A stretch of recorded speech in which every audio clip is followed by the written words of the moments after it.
Hi. This is a new video at the Mobile Services Center channel on YouTube. In this video, I'm breaking down 5G coverage.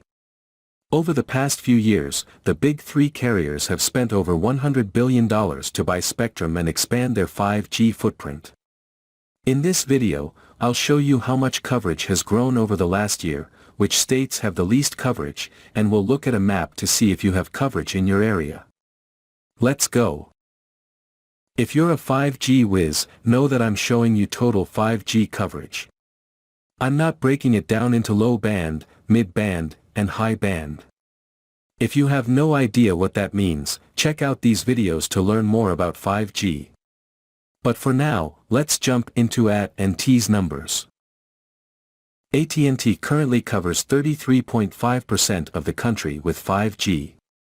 They've grown their coverage by 7% in the last 12 months. That may seem small, but it's actually the most growth among all carriers over the past year. So, AT&T is at 33.5% coverage, with the most significant growth compared to T-Mobile and Verizon. Now, let's look at the map to see who has the least and most 5G coverage from AT&T. AT&T's 5G coverage is strong in the Midwest and the Northeast. However, states like Iowa, Nebraska, Montana, Idaho, and Nevada have next to no 5G coverage, along with Maine. If you live in these states, you might want to reconsider AT&T for now. Next up, let's check out T-Mobile's coverage. When it comes to 5G, T-Mobile leads with 51% coverage. However, they only grew by 3% last year, which is minimal. But, because they have a substantial footprint, most T-Mobile users are likely on 5G whenever they use data. A small caveat, most of T-Mobile's 5G is slower, using low-band and mid-band frequencies. So, don't expect lightning-fast speeds. T-Mobile's coverage map is impressive, but remember, a lot of it is slower than expected 5G.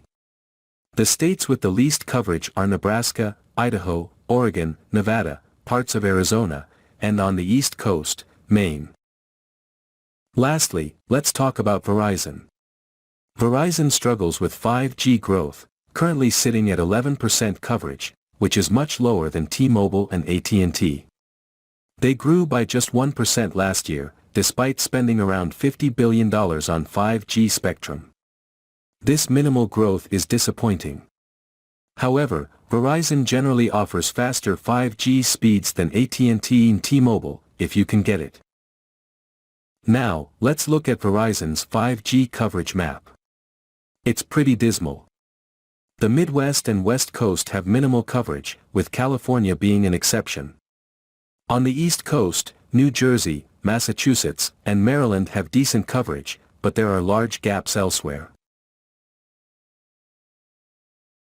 And now it is the end of our episode today. Don't forget to subscribe to our channel Mobile Service Center, and press like if you really liked the video. See you in the next video.